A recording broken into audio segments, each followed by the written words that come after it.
RCF. Bonjour Pierruc, bonjour à tous. Très bon réveil, place à votre édition locale dans la Marne, dans l'Aube et dans la Haute-Marne en ce mercredi 11 mars. Au sommaire ce matin, dimanche prochain se tiendra le premier tour des élections municipales. Rencontre ce matin avec un public de plus en plus abstentionniste, les jeunes. En ce temps de carême, l'espace missionnaire du Perthois vous invite à une récollection ce samedi 14 mars et à une veillée de louanges le 20 mars à l'église Saint-Charles de Foucault découverte. Mais tout d'abord un point sur la météo près de chez vous. Selon Météo France, il va falloir sortir vos capuches et vos parapluies. Après cette belle période printanière, le retour d'un temps humide sur l'ensemble de la journée. Un ciel nuageux, de la grisaille avec des averses de pluie sur une grande partie de la journée avec des températures plutôt douces ce matin. Elles sont comprises entre 9 et 10 degrés et jusqu'à 11 degrés prévus pour les maximales. Ça augmente le matin, ça diminue l'après-midi. Attention aux rafales de vent venant du sud-ouest allant jusqu'à 50 voire 55 km/h par endroit.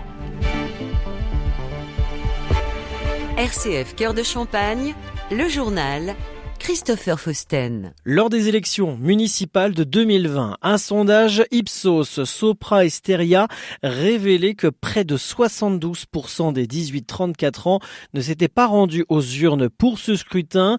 Un record qui pourrait être battu les 15 et 22 mars prochains. Ce phénomène peut en partie s'expliquer par l'âge des maires élus où les jeunes adultes ne se retrouvent pas forcément en termes d'idées et de dynamique. En effet, de 4% des édiles ont moins de 40 ans, parfois il faut bien le dire, faute de volontaires pour prendre ses responsabilités. Nous sommes allés à la rencontre de 4 jeunes champardonnais qui comptent voter dimanche prochain et qui nous disent ce qu'ils attendent comme politique municipale pour les jeunes dans leur commune. Manon, Olivia, Jawara et Gaspard. Améliorer le confort des jeunes, donc oui, mais pas que des jeunes. Donc la sécurité, c'est assez englobant, mais ça concerne pas que les jeunes. Après, ça avait été évoqué les transports, ça je suis d'accord que ça peut être intéressant. Des mesures de bien-être global, donc que ça soit des infrastructures sportives, c'est qu'il y en a pas forcément partout, pas forcément d'accessibles. Revoir, oui, les plans de loisirs disponibles aussi pour les jeunes, de culture, etc.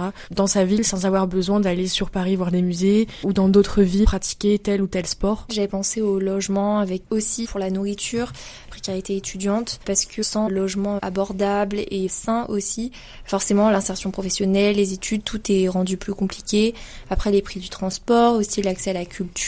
Moi je trouve que tous les sujets ils sont importants. Pour moi les sujets principaux par exemple ce serait plutôt l'insécurité, parce que moi je travaille de nuit, donc quand je sors de mon travail forcément je suis pas forcément en sécurité, et transport parce que j'utilise des transports en commun. Après tout est relatif à chaque personne, donc faut se renseigner sur les programmes. Par exemple l'idée de rendre les transports gratuits, c'est une idée qui peut être étudiée effectivement. Je pense que tous les sujets sont importants et tous les sujets devraient être abordés et chacun devrait regarder les programmes parce que c'est propre à chacun. Pour moi le secteur prioritaire pour les jeunes c'est le logement et le coût des loyers qui augmente chaque année.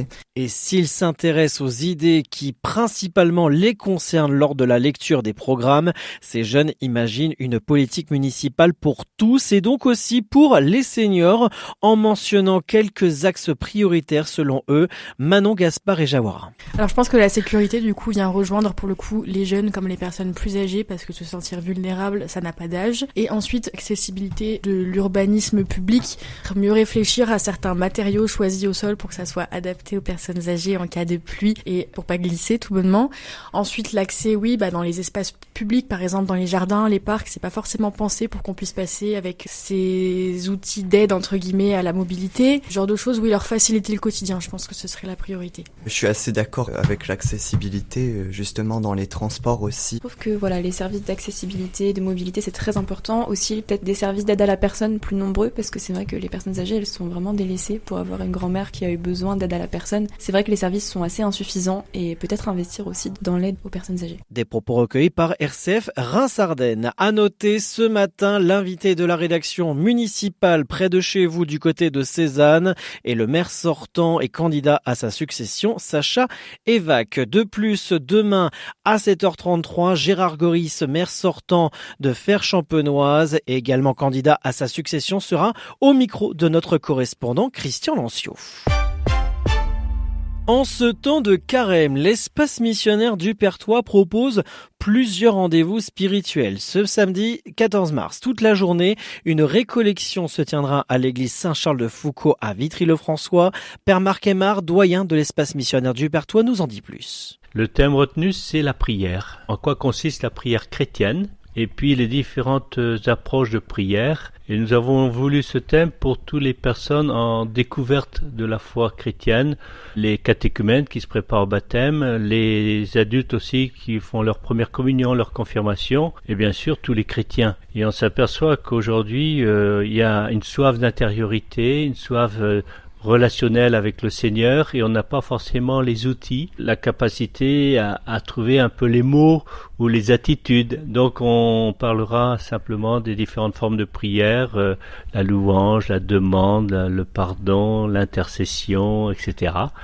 Et puis aussi en quoi consiste la prière chrétienne, qui est surtout une relation avec le Seigneur, puisque nous croyons en Dieu Père, Fils et Saint-Esprit.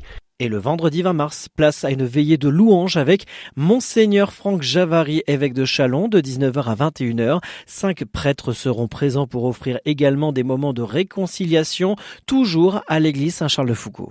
Comme nous aimons le faire, il y aura 2 temps. Un temps autour de la louange, à partir des psaumes, de chants de louange, soutenus par la musique, bien sûr. Et puis un deuxième temps qui sera davantage un temps d'écoute de la parole, et comment cette parole du Seigneur nous invite à cheminer vers une conversion du cœur, et essentiellement vers le pardon, la réconciliation, et avec cette possibilité pour les participants de vivre une démarche personnelle de réconciliation dans le cadre du sacrement de la réconciliation, la confession et la rencontre avec un prêtre. Et ce jour-là, exceptionnellement, notre évêque sera aussi des nôtres. Donc nous serons 4 prêtres, les 4 prêtres qui exercent ici sur cet espace missionnaire, plus l'évêque. Donc il y aura possibilité vraiment pour ceux qui viennent de pouvoir faire une démarche personnelle. Et Dieu sait si c'est important ce temps de carême de renouer avec l'eau vive de son baptême, puisque la réconciliation c'est toujours étroitement lié avec le sacrement du baptême. C'est en quelque sorte ce petit vêtement blanc qu'on a reçu le jour du baptême, le mettre à la lessive, quoi.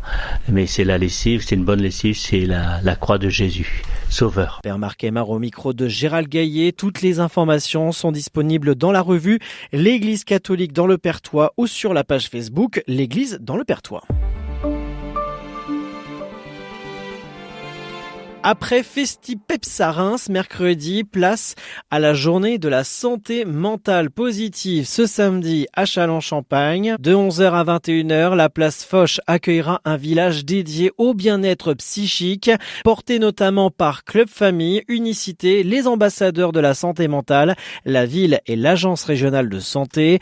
Objectif, libérer la parole autour de la santé mentale, notamment chez les jeunes. Le public pourra rencontrer associations et professionnels autour de thèmes variés, à savoir l'alimentation, le sport, la nature, la méditation, l'ostéopathie ou encore les arts créatifs. Au programme aussi un jeu de pistes urbain en équipe l'après-midi, puis dès 17h des ateliers, un spectacle de danse et un concert avec des artistes locaux dont le slammer Denos MC. Une journée gratuite ouverte à tous pour parler bien-être mental sans tabou.